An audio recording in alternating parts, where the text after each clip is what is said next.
বাংলাদেশের গ্রাম বাংলার কুটির শিল্পের ঐতিহ্য স্পেনের বার্সেলোনায় তুলে ধরলেন বিশিষ্ট fashion designer Bibi Rasel.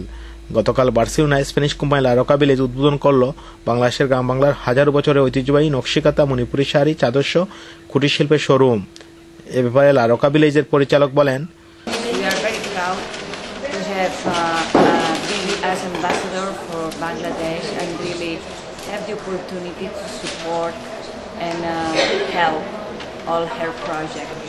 For us it has been a very amazing project and we are very happy to share with our Catalan and Spanish customers all Bibi Rassel and Bangladesh.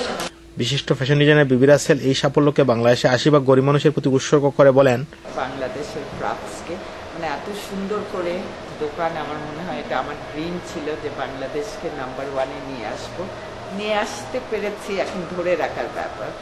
আজকে অনেক মিডিয়া, ইউরোপিয়ান মিডিয়া সকাল থেকে এসে এটা খুব coverage করছে। আমি খুবই খুশি যে বাংলাদেশেরও একটা মিডিয়া, আমাদের মিডিয়ারা সব কিছু কাভার করে, স্পোর্টস, ফুটবল, ক্রিকেট, পলিটিশিয়ান। আমি বুঝি না ফ্যাশনটা এত ইম্পর্টেন্ট, আমরা কেউ কাপড় ছাড়া বের হতে পারি না। সেটা দিয়ে আজকে ইউরোপের নাম্বার 1-এ উঠে আসাও কম কথা নয়। এটা খালি আমার না, আমার পিছনে বাংলাদেশের 80% মানুষ।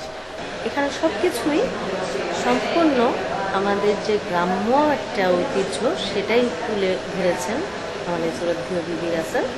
কারণ হচ্ছে এখানে সবকিছুই আধুনিক, কিন্তু সবকিছুই আমাদের বাংলাদেশে গ্রামের খেটে খাওয়া মানুষদের হাতে তৈরি জিনিস।